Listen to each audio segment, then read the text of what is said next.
नमस्कार, मेरा नाम है डॉक्टर आकार कपूर और मैं हूं आपका अपना रेडियोलॉजिस्ट। आज मैं प्रेगनेंसी के सबसे इम्पोर्टेंट अल्ट्रासाउंड के बारे में बात करूंगा, यानी कि एनोमली स्कैन। इसको अलग अलग नाम से बुलाया जाता है, जैसे कि लेवल 2, टीफा स्कैन या मिड प्रेगनेंसी स्कैन के नाम से भी बोलते हैं। हमसे पूछा जाता है क्योंकि कई लोगों को अफोर्डेबिलिटी की प्रॉब्लम होती है कि सर अगर हमें एक ही अल्ट्रासाउंड कराना है पूरे प्रेगनेंसी में तो कौन सा कराएं। मैं हमेशा यही अल्ट्रासाउंड रिकमेंड करता हूं, यानी कि एनोमली स्कैन। इस स्कैन को करने के लिए 25 से 30 मिनट लगते हैं, बट बच्चे की पोजीशन सही होना जरूरी है, इसलिए कई बार अगर पोजीशन ठीक नहीं होती तो इससे ज्यादा टाइम भी लग सकता है। इसमें किसी भी तरीके की प्रिपरेशन की रिक्वायरमेंट नहीं होती, जैसे कि खाली पेट रहना या पेशाब रोकना, ऐसा कुछ भी रिक्वायरमेंट नहीं है।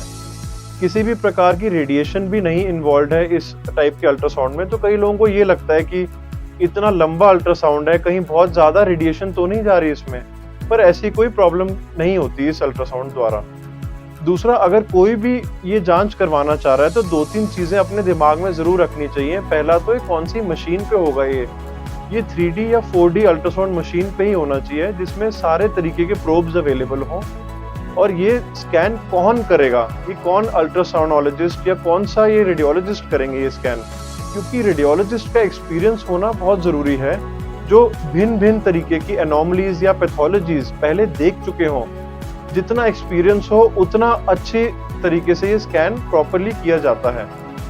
सबसे पहले जब ये स्कैन शुरू करते हैं तो बच्चे की ओवरऑल ग्रोथ हम देखते हैं, यानी कि बच्चे का कितना वजन है और कितनी जेस्टेशनल एज है, ये हम चेक करते हैं। जब बच्चे का बीपीडी यानी कि biparietal diameter, head circumference, abdominal circumference और फीमर लेंथ हम लेते हैं, इससे बच्चे का वेट आता है।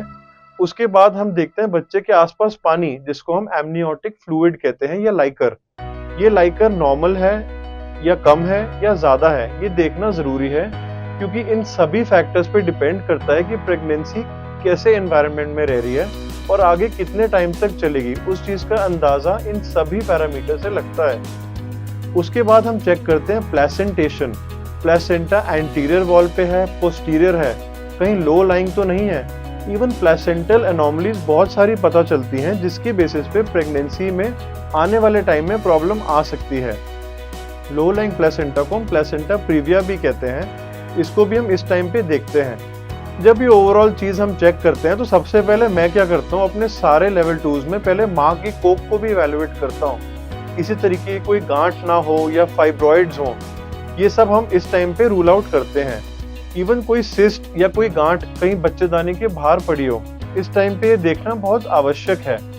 उसके बाद हम अंदरूनी पार्ट्स पे जाते हैं, जैसे कि बच्चे के एक एक अंग देखे जाते हैं। इसमें हम लेवल 2 में चेक करते हैं बच्चे के ब्रेन को सबसे पहले, जिसमें बच्चे की आंखें, उसका फेस, उसकी नाक की हड्डी, उसकी लिप्स, उसका पैलेट, ये सारे पार्ट्स डेवलप कैसे हो रहे हैं। उसके बाद हम बच्चे की रीढ़ की हड्डी देखते हैं कि कहीं इसमें कोई डिफेक्ट तो नहीं है। उसके बाद हम जैसे ही नीचे के भाग में जाते हैं तो बच्चे की छाती आती है, जिसमें बच्चे के दोनों लंग्स और बीच में होता है हार्ट।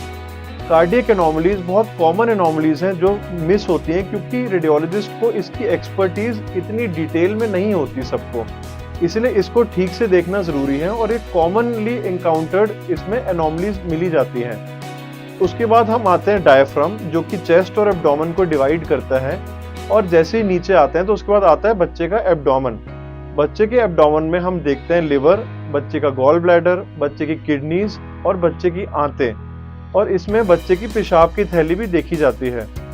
उसके बाद बच्चे के पेट के आगे का भाग देखा जाता है, जिसको कहते हैं एंटीरियर एब्डोमिनल वॉल। इसमें अम्बिलिकल कॉर्ड जाके इंसर्ट होती है और इसको ठीक से इसकी इंटेग्रिटी देखना बहुत जरूरी है। उसके बाद में बच्चे के सारे लिम्स हम चेक करते हैं, जिसमें दोनों अपर लिम्स, लोअर लिम्स और हाथों और पैरों की एक एक उंगलियां चेक की जाती हैं।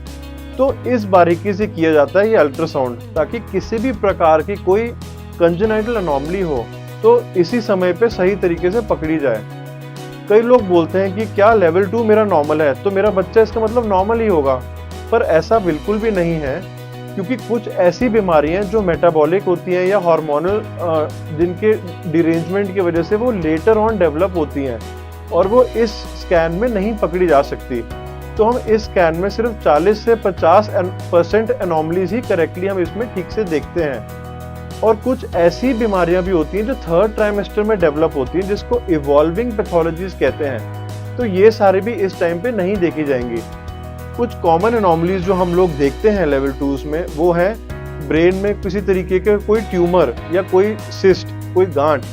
इवन बच्चे की जो रीढ़ की हड्डी होती है उसमें हम स्पाइना बाइफिडा, एक बहुत कॉमन एनोमली है जो हम रूटीनली देखते हैं। चेस्ट में भी हम बहुत बारी देखते हैं कि किसी तरीके का कोई कंजेनाइटल डायफ्रामेटिक हर्निया, जिसमें डायफ्राम ठीक से नहीं डेवलप होता और पेट के सारे कंटेंट्स बच्चे के छाती में चले जाते हैं।